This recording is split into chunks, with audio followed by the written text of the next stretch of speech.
الله أكبر الله أكبر ولله الحمد.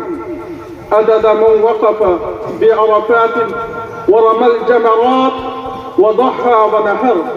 الله أكبر الله أكبر لا إله إلا الله. के बाद उस जानवर का खून, उसकी हड्डियां, उसका गोश्त लाकर काबे पर खून छिड़कते और वो गोश्त और हड्डियां लाकर काबे के सामने रखते, फिर उसके बाद ले जाकर अपने बुतों के सामने रखते। तो जब ये खून काबे पे छिड़क रहे थे और ये समझ रहे थे कि हमारा ये खून छिड़कना और ये गोश्त वगैरह यहाँ रखने से हमारी कुर्बानी कबूल हो जाएगी, उनका ये अकीदा था, उनकी ये नीयत थी, इसके साथ उन्होंने इस अमल को अंजाम दिया।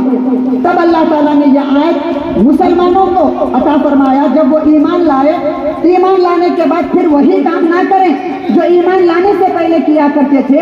इसलिए अल्लाह ताला ने ईमान लाने के बाद तरीका तो वही था, लेकिन हुक्म बदल दिया कि जुबा पहले भी होता था जानवर अल्लाह के नाम पे, अब भी जुबा हो रहा है, लेकिन वो जो काबे पर खून छिड़कते थे अल्लाह ताला ने वो अकीदा बदल दिया, वो अमल को बदल दिया और कहा कि ये तुम्हारा खून लाकर छिड़कने से तुम्हारी कुर्बानी कबूल होगी। ऐसा नहीं है, बल्कि तुम खून लाकर छिड़को या मत छिड़को, लेकिन कुर्बानी देते वक्त दिल में इखलास पैदा करो, अल्लाह के लिए कुर्बानी देने की जज्बा और अल्लाह को राजी करने की पाकीज़ा नीयत पैदा कर लो।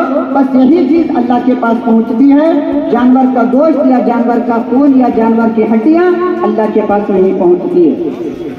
सय्यदना उमर इब्न खत्ताब रज़ियल्लाहु तआला अन्हु व अला जामिउल कुरान कामिलुल हयाई वल ईमान अमीरुल मुमिनीन सय्यदना उस्मान इब्न अफ्फान रज़ियल्लाहु तआला अन्हु व अला असदिल्लाह।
అయిపోతుంది